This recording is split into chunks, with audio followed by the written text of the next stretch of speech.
الحمد لله الصلاة والسلام على رسول الله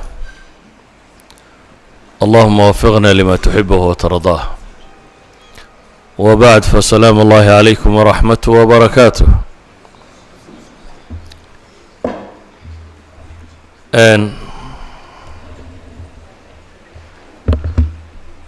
waxaynu in shaa allahu tacaala wixii suurtagala ka tilmaami doonaa xadiidka nebiga calayhi الsalaatu wasalaam uu leeyahay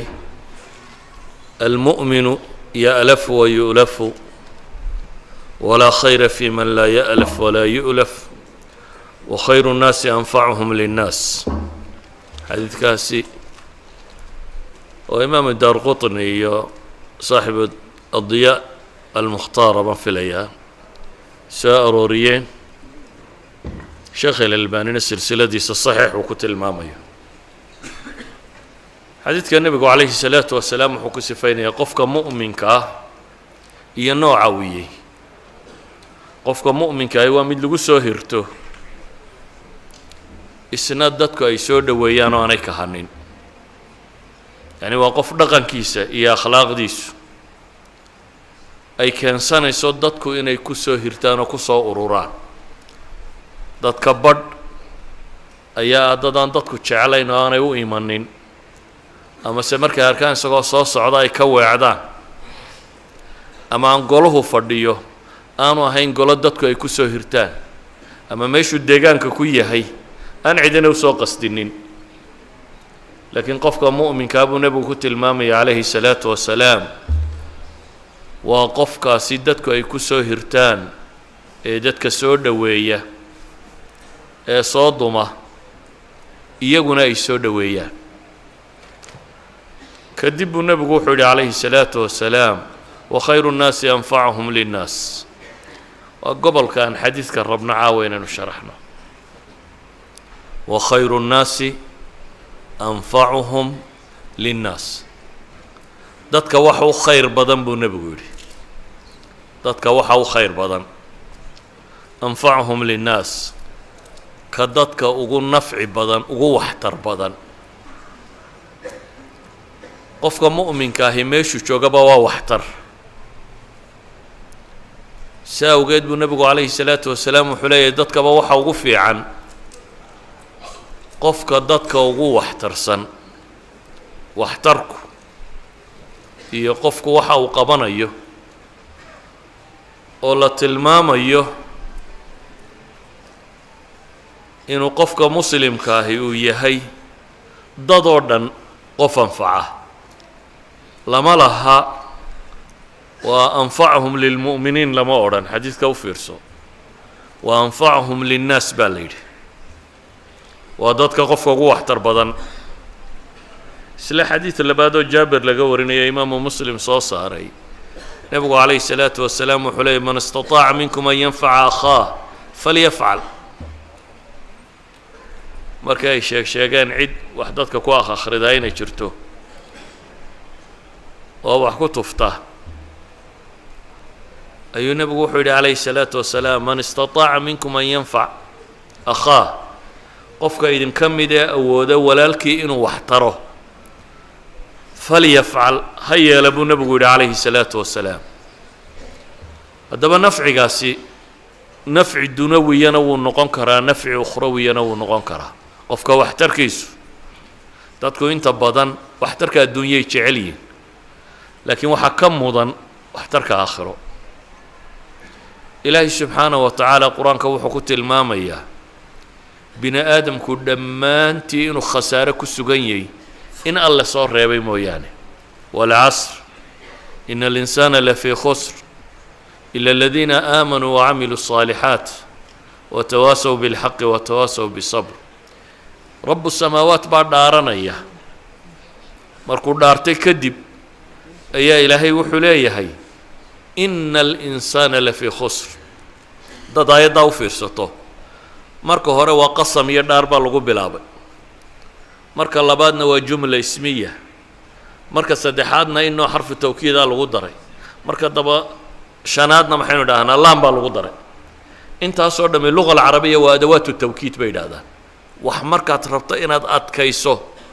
oo senteniskaa sida ugu adag ee loo sheegi kara aad u sheegto ayaa ilaahay u sheegaya subxaana wa tacaala ilaahay intuu dhaartay buu wuxuu leeyahay aadanuhu insaanka qofka la yidhaahdaa khasaaru ku sugan yihi wax kasta uu yahay yaa laga soo reebay waxaa laga soo reebay bes الذين آمنوا وعملوا الصالحات وتواصوا بالحق وتواصوا بالصبر كوافر صفة لغا هلي إيمان لغا هلي عمل ونكسنا لغا هلي حقنا دردارمة صبر كريسو دردارمة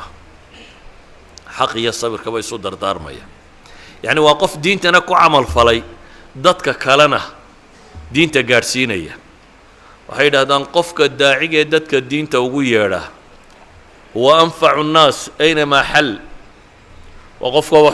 وحتر غبضا ملك استوى شوقبا مثلا الرسوش أيام بيضو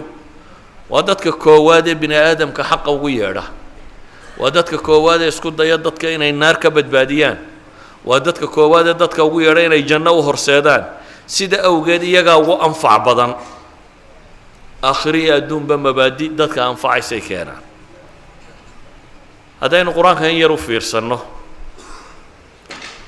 suurad baa qur-aanka ka mida la yidhaha suuratu yuusuf suuradda ilaahay subxaana wa tacaala wuxuu kaga warramayaa nebigaasi nebi yuusuf la yidhahdo qisadiisii oo dhammaystiran waa suuradda qura ama meesha qura qiso kaamila oo saa u dherarin maca tafaasiil hay qur-aanka ku soo aroorto waxaan uga dan leenahay markaa meelo yaroo ka mida qisada inaynu tilmaamno nebi yuusuf wuxuu noqday qof waxtara maxaa caddaynaya waxtarkiisa intaynan meel kaleba tegin dembi aanu lahayn baa lagu qaaday dabeetana xabsuu galay ilaahay wuxuu leeyay wadakhala macahu sijna fatayaan laba wiil ayaa xabsiga la galay labadii wiil way riyoodeen mid wuxuu ku riyooday isagoo khamri tuujinaya oo samaynaya midna isagoo khubus madaxa ku sida oo shimbira ka cunayaan nebi yuusufna cilmiga ru'yada ilaahay baa baray subxaanahu wa tacaala ru'yada sida loo fasiro ru'yada iyo fasirkeedu waa cilmi ru'yadu mar waa min ashaytaan marna waa min allahi subxaanahu wa tacaala ta min allahigi waa juzun min alwaxyi riyada dhabta ahi markaa imaa inay tahay sidaad u aragto aanay ta'wiilba u baahnayn laakiin in badan inay ta'wiil u baahataa baa la arkaa ka ta'wiilka u baahanayna qad yusiibu almufasiru aw almu'awil waqad yukhti waanu asiibi karaa waanu qaldami karaa oo dee dadkii u aqoon badnaa nebigu subaxii markuu fadhiisto salaada subax ayuu odhan jiray war xalayaa riya arkay waanu fasiraa dabeetana saxaabadu waxay sheegi jireen wixii ay arkeen dabeetana wuu u fasiri jiray maalin dambe subax baa nin wax sheegay abubakar baa yidhi ilaahay rasuulkiisiyo bal aniga maanta igu dah anigu aan fasiree abubakar baa fasirkii u dhaqaaqay markuu fasiray ayuu nebigu ku yidhi akhtaata wa asabt inna waad garatay inna waad la weyday baa la yidhi idan hadduu abubakarba la waayayo cid kalena inay la waayi karto fasirka waa iska macruuf calaa kulli xaal nebi yuusuf ambiyada iyada tooda waa waxyi ilaahay uu waxyoodo nebi yuusuf riyadii uu arkay wiilashaasi riyaday arkeen waxay leeyihiin noo fasir laakiin meesha aan uga dan leynay waxa weeyaan aayadda gebagabadeeda innaa naraaka min almuxsiniin bay leeyihin isagoo maxbuusa ayaa waxay leeyihin waxaanu aragnaa inaad tahay qof muxsina qof ixsaan badan qof dadka hagaajiya inaad tahay ayaanu ka markhaati kacaynaa bay leeyihin idan isagoo maxbuus ah ayuu muxsin ahaa oo maxaabista iyo dadkan uu la xidhan yahay wanaag u sheegayaa khayr kale ka faa'iida ah uu ahaa qof muxsin oo soo dhowaynaya waxaa kaloo aad ka garan kartaa walaaladiisii godka ku riday ee dabeetana kaga tegay ee ilaahay badbaadiyey beri dambe ay u yimaadeen oo wada hadal dhex maray waa kii walaalkii kala hadhay dabeetana waxay yidhaahdeen yaa ayuha alcaziizu ina lahu aban shaykha wuxuu leeyahay aabbo weyn oo caynkaasi oo kaba ee noo soo daa innaa naraaka min almuxsiniin bay uga markhaati kacayaanayaan isagoo garanaya inay kuwii godka ku ridan yihiin ayay haddana iyagu waxay uga markhaati kacayaan inuu muxsin yahay oo iyaga uu in badan u samafalay oo u ixsaan sameeyey oo aanu waxbaba u geysande aanu waxbaba bale inay mar labaad dulminayeen oo lahaayeen kan yare hadduu waxaday mid ay walaalahaayeen oo ka horreeyaa tuug ahaa bay leeyihin isagii oo hortaagan yihin in yasriq faqad saraqa akhu lahu min qabl walaalkiisii hore tuug ahaa waana yuusufka ay la hadlayaan ninkay beentaasi ka sheegayaan haddana waxay uga markhaati kacayaan inuu isagu muxsin yahay sidan uula dhaqmay isla nebi yuusuf haddaynu qisadiisa meel kale ka tilmaamno saddexaad isagoo xabsiga ku jira oo dulmi ku xidhan oo dembi aan ku caddaanin lagu qaaday oo naago marmarsiiyo u sameeyeen oo eshtakeeyeen oo weliba la xidhay markii ay u muuqatay boqorka inuu yahay nimaan waxba geysanin markay u muuqatay kadib saa qur-aanku tilmaamayo ay u caddaatay nebi yuusuf inaanu waxba geysanin ayuu haddana xidhay iyagoo leh warkaa laga sheegay guriga boqortooyada iyo waxaa si loo ilaabo isagaan kayska saaro oo isagu xabsiga ha galo xabsiguu galay isagii ay dulmiyeen xabsiga ku xidhnaa ayaa boqorkii riyooday boqorkii markuu riyoodayna xaashiyadiisii iyo dadkiisii buu u sheegay riyadii oo yidhi yaa fasiraya waxay yidhaahdeen adgaasu axlaam garan mayna baa la yidhi riyada tan si loo fasiro ma garan karayno akhiiran labadii nina uu riyada u fasiray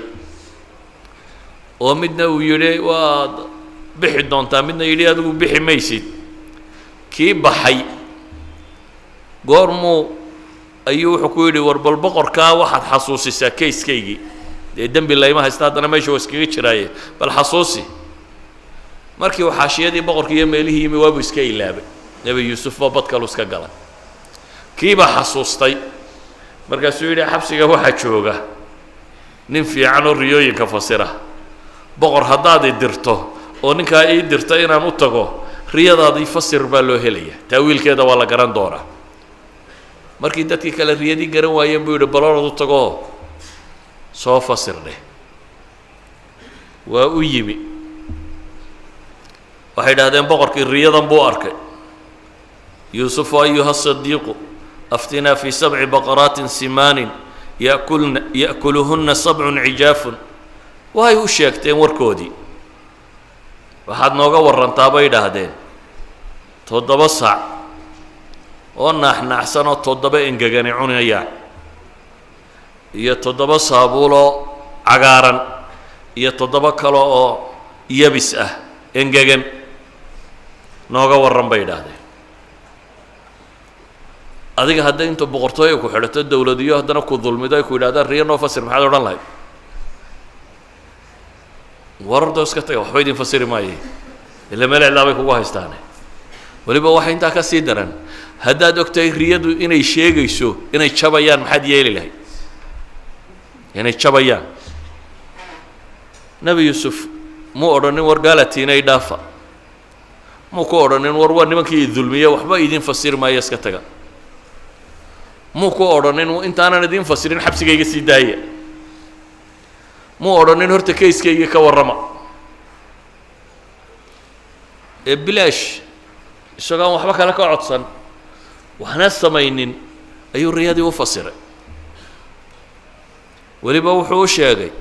khitadii uu ku badbaadi lahayd waddanka masar markaasi oo uu deganaayey 15 sano nidaamka dhaqaale ee waddankaasi ku badbaadi karaa buu nebi yuusuf ka warramay wuxuu yidhi 7 sano oo barwaaqaa baa idin soo maraysa 7daas sano wixii aad beerataan waxaa cunaysaan mooyaane waxa kale sideeda kayd ugu dhiga ha taabanina 7daas sano sanad walba barwaaquu noqon raashin fiican baa idin go'i doona waxa aad beerataan inta yaraa cuntaan mooyaane inta kale kaydiya toddoba sannadood kaydkiinu ha socdo waxaa ka dambayn doona buu yidhi toddoba sannadood oo abaar ah oo aan waxba idin bixi doonin toddobadaasi waxaa cunaysaan wixii aa kaydsateen toddobadii sannadoodee hore kadib waxaa iman doona buu leeyahay caamun fiihi yugaathu nnaas sannadaa barwaaqaysan doontaan oo riyada wixii loo sheegay waxay ahayd 7 iyo 7 sac iyo 7 sac ama 7 saabuul iyo 7 saabuula hadday 14 ka ahayd sanadka 15aad xaguu ka keenay culimadu yidhaahdaan dee haddii 7 barwaaqa la sheegay oo 7 kaloo abaara la sheegay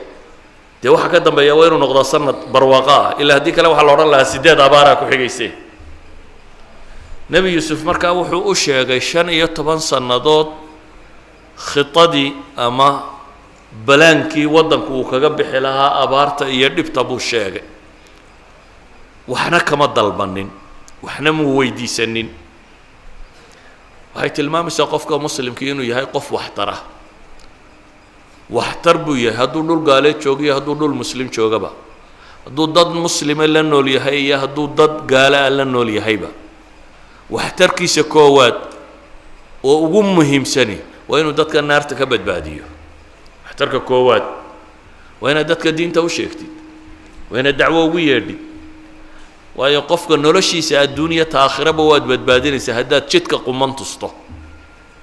waxtarka labaadna wixii adduunye aad tari karayso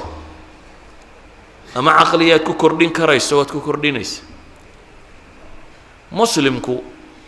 gaalkoo dham isku mid maaha gaalka muxaarabka aad dagaal iskula hortaagantiina dee goob dagaala joogtaan waa masalo laakiin kaa wada degantiina aan dagaal idinka dhaxaynin in wax la taro lama diidana si awgeed buu nebi yuusuf gaaladii xidhatay ee uu la deganaa waddankaa dadka ku nool oo dhan si uu u badbaadin karo ayuu u sheegay khudadii ay ku badbaadi lahaayeen bale waxaad garan kartaa xadiidka bukhaari warinayo markii muslimiintii maka joogtay gaaladu ay dhibtay aad dhibaatadu ugu badatay ayuu maalintii dambe abubakar is yidhi hijrood dhulka xabashida iyo meelahaas ka qabo maku ka baxa meel barkil khamaad la yidhaahdo markuu marayo ayaa waxaa la kulmay ibnu dughina nin la yidhaahdo ninkani waa odaygii qabiilo qaarna la yidhaahdo mushrikiina qabiilo gaaleed ayuu yahay suldaan ama ugaas ama caaqil waxaynu sheegno ninkii baa wuxuu ku yidhi abubakar buu gartay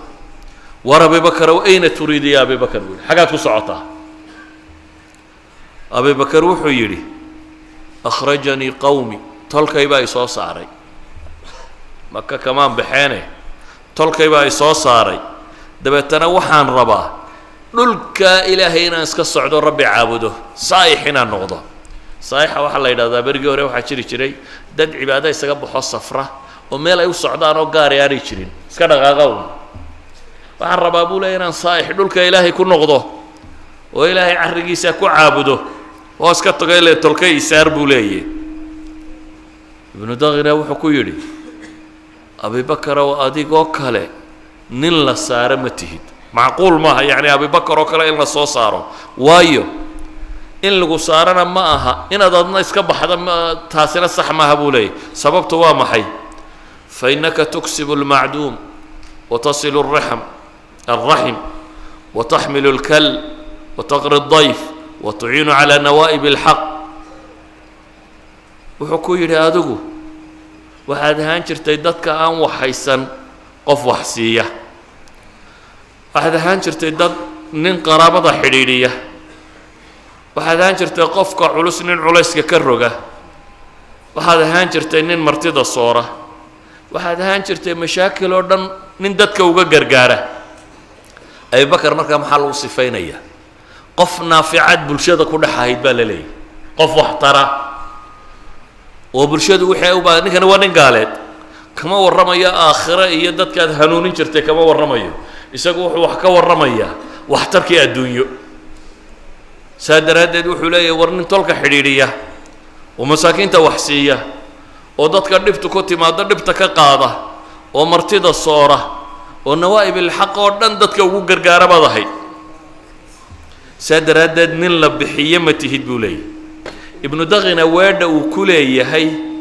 أبي بكر ووادي خديجة يدليشن سي نبي محمد نبي النمديس خديجة رضي الله عنها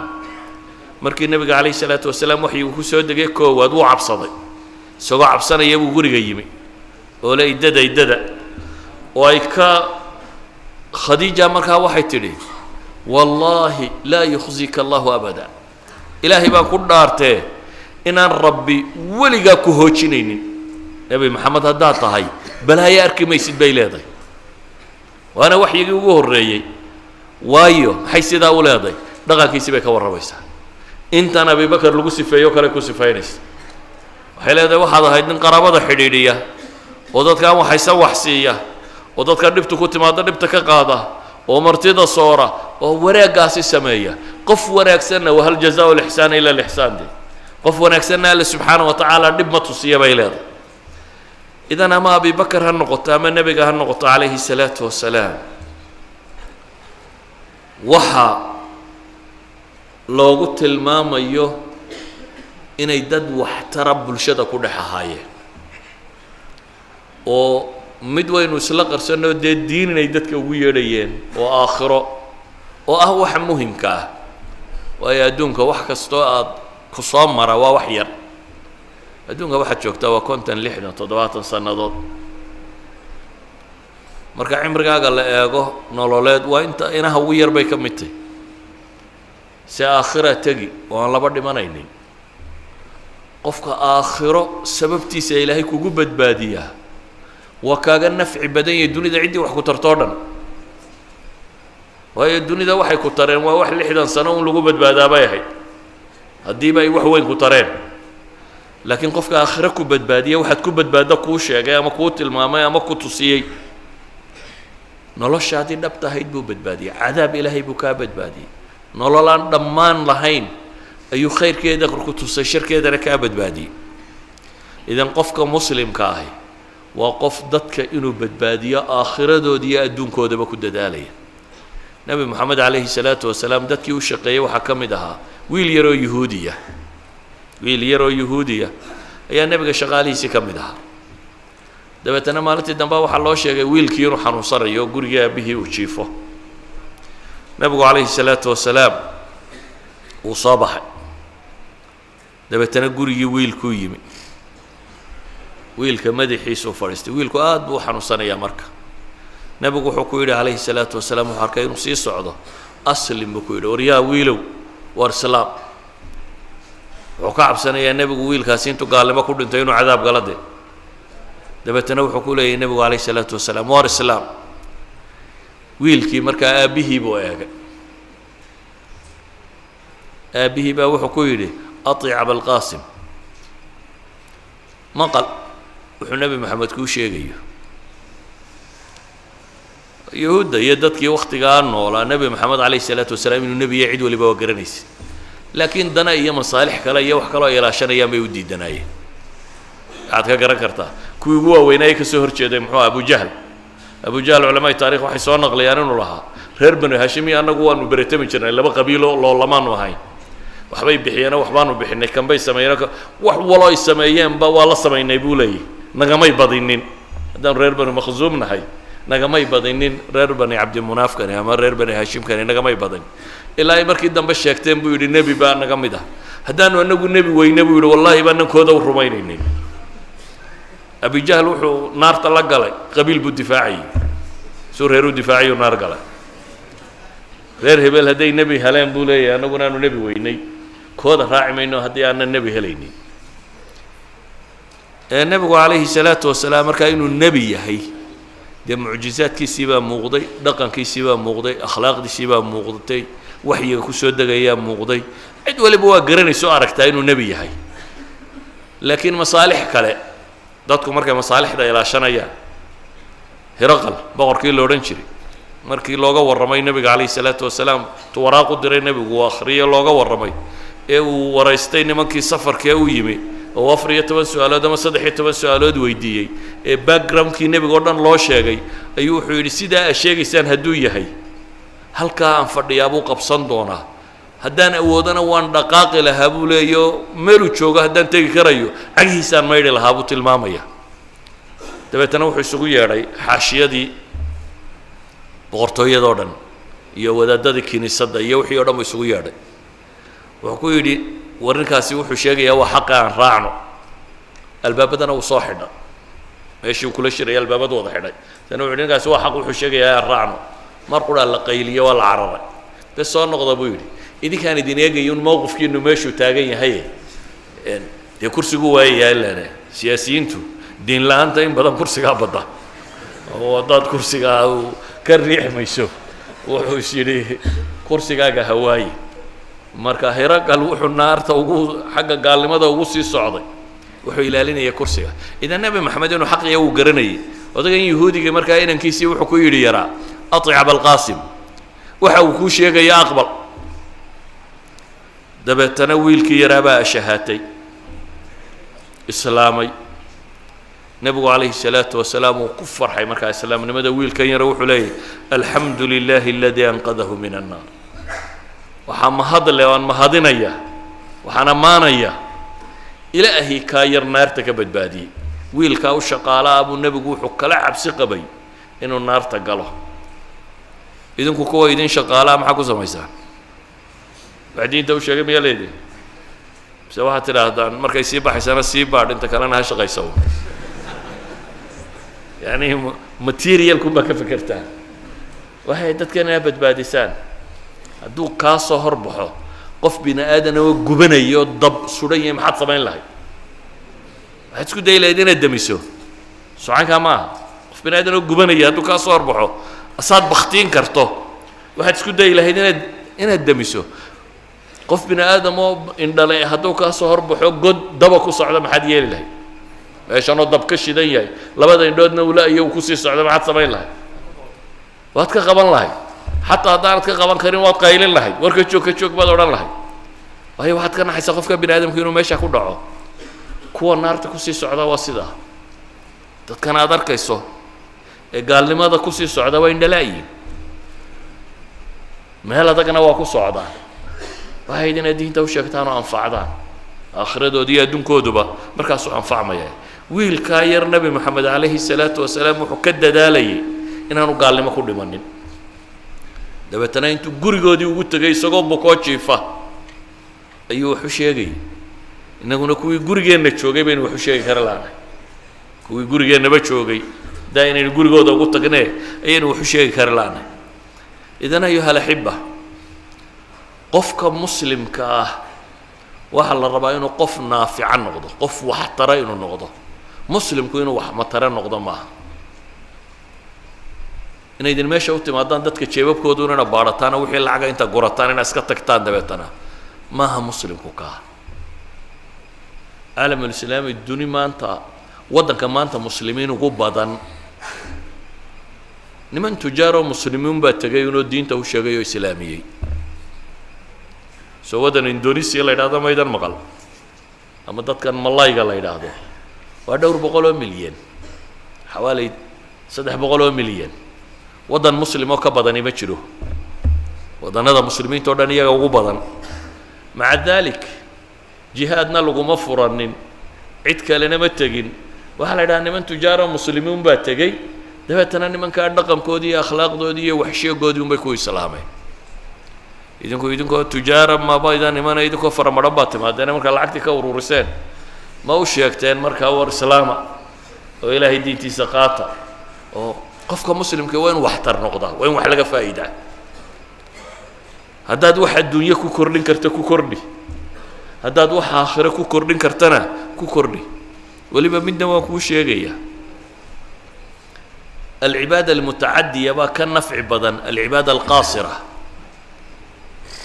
cibaadada gudubta ayaa waxay ka fadli badan tahay cibaadada kooban ee gaaban maalan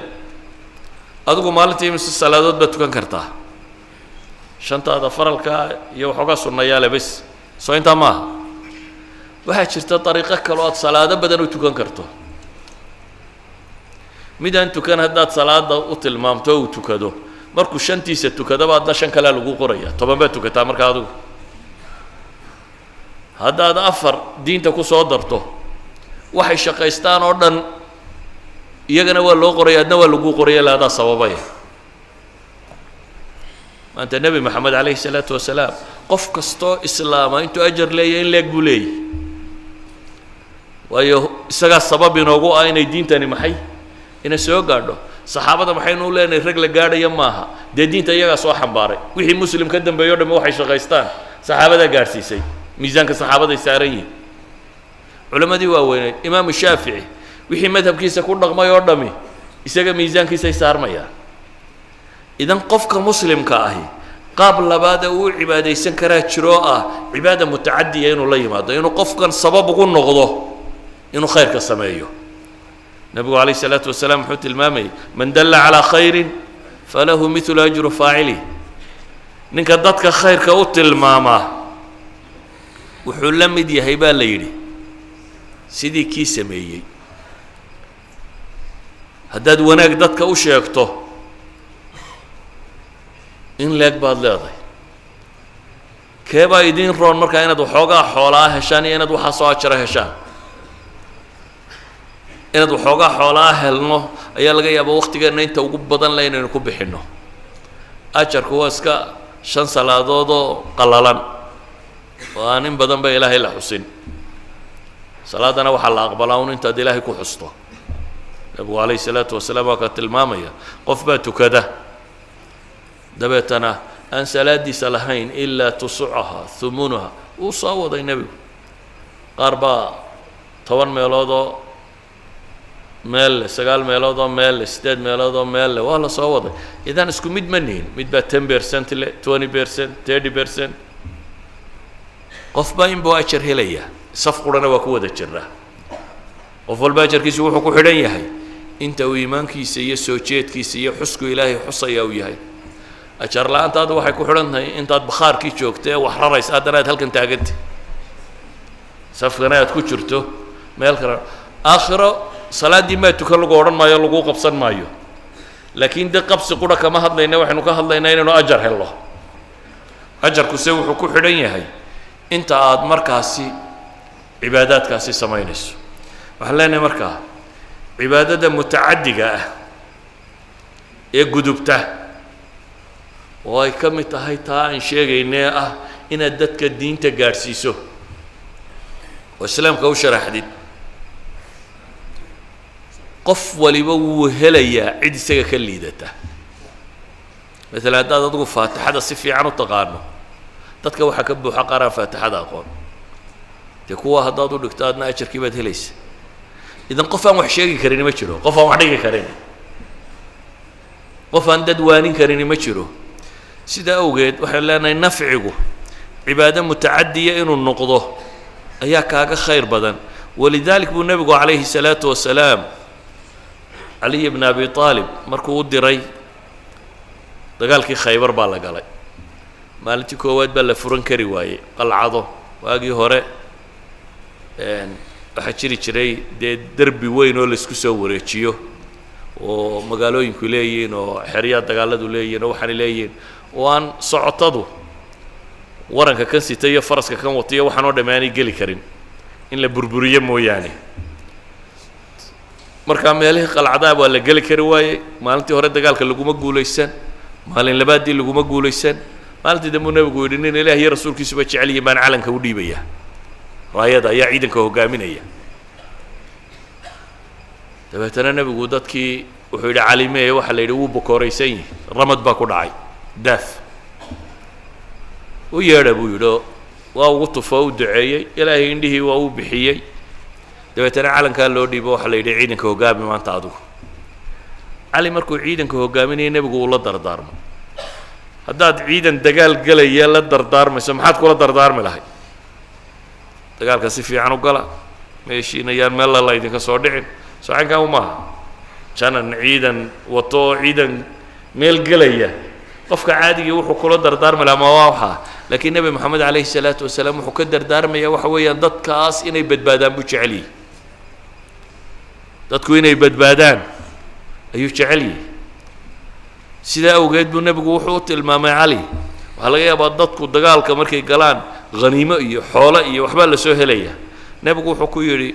lan yahdiya allahu bika rajulan waaxida mid qura inuu kuu soo islaamaa wuxuu kaaga khayr badaya galacascas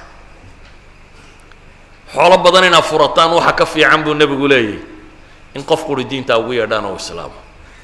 saa daraaddeed dee dadka dagaalka laguma qaadana waxbaa loo sheegaa oo ka horeeya markaa nebigu wuxuu dareensiinaya caliy bnu abi aalib qasdigu inuu yahay dadkan in la badbaadiyo qasdiga koowaad inuu yahay maxay dadka in la badbaadiyo badbaadadaa dadkuna inay uga fiican tahay adduun dhammaantii xoolo la hela iyo waxaasoo dhan inay ka fiican tahay waxay isweydiinta leh marka oo u baahan dadka muslimiinta inay xoog uga fakeraan sidii cibaadadaada aada u badin lahayd ee ilaahay subxaanahu wa tacaala khalqigiisoo dhami kuugu ducayn lahaa masale nebigu wuxuu tilmaamayaa ina allaha wa malaa'ikatuh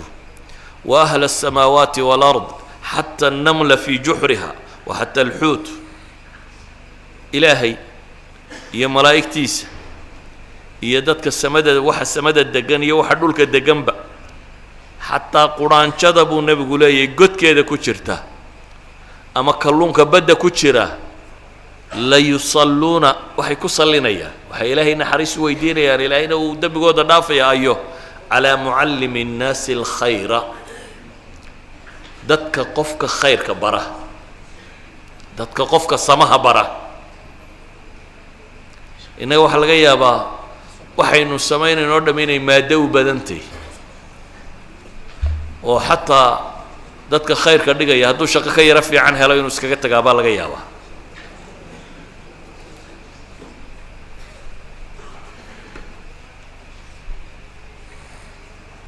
tenshankiina sii jeeda markaa soo galo sheekhu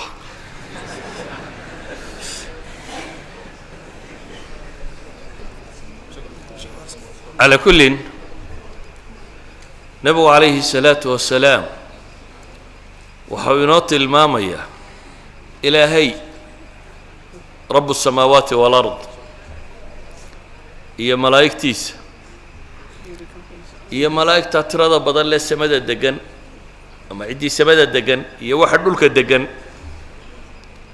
ilaahay uu nebigu ka gaadhsiiyey habad namla udhaanjo god ku jirta ama kalluum bad ku jira kolay ku tahay intaasoo dhammi inay ku sallinayaan ilaahay salligiisuna oo dembi dhaaf uu ku siiyo intan kalena waa kuu ducaynaya rabbay kuu baryayaan intaasoo dhammi maxay iyay u ducaynayaan waa mucallimi innaasi alkhayra xadiiska imaamu tirmidi baa warinaya waana xadiis saxiixa calaa mucallimi innaasa alkhayra qofka dadka khayrka bara qiimaha intaa leeg wax dhigista dadka ama wanaagga dadka loo sheega ma inoogu fadhiyaa xataa kuweena dhigaya mise shaqo ka yara mushahar badan haddaad hesho waad iskaga tegaysa yani waxaa laga yaabaa inay maadaun ku qiimaysantahy haddii shaqada khayrka oo la dhigo meel lacag ka yaro badan aad helaysa inaad xaggeeda iska qabataa bay u badantah laakiin qofka muslimka wuxuu ku xisaabtaa salaf ulumma qaar baa 40 sano koo meel u fadhiyay inay dad quraan u dhigaan iyo wax kasta samaysan karayay le waxaanu maqalnay nabiga ole calayhi salaatu wasalaam khayrukum man tacallama alqur'aana wacallamahu bimujarad inuu xadiidkaa nabiga maqlay calayhi salaatu wasalaam uu nabigu leeyahy waxaa idinku khayr badan waxaa idinku fiican xagga alle waxa ugu raganimo badan qofkii ilaahay kitaabkiisa bartay waxyigii samada ka yimi dadkana u dhigay oo gaadhsiiyey waxyigaasi haddaba waxaan leenahay qofka muslimkaa nebigu calayhi salaatu wasalaam hadduu ku tilmaamay khayru nnaasi anfacuhum linnaas dadka waxa u khayr badan ka dadka ugu anfaca badan leh anfacaa uu soo gaadhsiiyey carabtu berigoodii jaahiliyada waxba iska akhri jirto dadka ku tufi jirtay ilaahayna waa ku bogsiin jiray qaar ka mid ah markaasay qaar yidhaahdeen ilaahay rasuulkiisa waxbaan ku tufnaa dadka bal ka warrama bal ii soo bandhiga buu yidhi ii sheega waxaa tuftaan wuxuu yahay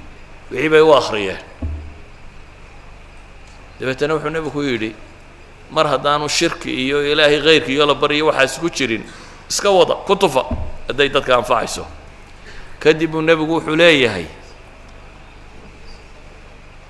dadka waxa uu haddaad walaalkaa caawin karto haddaad walaalkaa anfici karto falyafcal ha sameeyo ninkii walaalkii caawin karaa caawimada aad caawimaysa ama nafcigu taluu noqon karaa aad siisoo fiican tala fiican ood siisuu noqon karaa tilmaamaad siisaa buu noqon karaa wax sheeg buu noqon karaa wax siin buu noqon karaa wax allaaliya waxa dunida laysku anfaco noocuu doonaya ha ka ahaadee buu noqon karaa wuxuu mar labaad noqon karaa oo kaa ka sii fiican qofka aakhiradiisa inaad anfacdo oo ah inaad caqiidadiisa u saxdo oo ah inaad cibaadadiisa u saxdo oo ah inaad akhlaaqdiisa u saxdo oo ah wuxuu aakhiro iyo adduunba ku badbaadi lahaa inaad u sheegto marka kelmadda waxaan kusoo koobaya anugu dhankayga hadduu nebigu yidhi dadka ninkaasa u anfac badan ambiyadii iyo saxaabadiibana laga tilmaamayo dadka inay anfici jireen fii dunyaahum wa fii ukhraahum wixii adduunkooda ku saabsan iyo wixii aakhiradooda ku saabsanba inay anfacayeen dadkiina dhulkan joogaa waxaa laydinka baahan yahay xoogsiga lacagta quri inaanu idiin muuqane xoogsiga aakhiro inuu idiin muuqdo oo aakhiradiina inay u xoogsataan xoogsigii ugu fiican ee aakhirana waa inaad diinta xambaartaan oo faafisaan oo muslimkana gaadhsiisaan kuwaan muslimka ahaynna aa gaadhsiisaan oo ilaahay diintiisu ay faafto saasaad adiguna ajarka ugu badan ku helaysaa وصلى اللهم على محمد وعلى آله وصحبه وسلم والحمد لله رب العالمين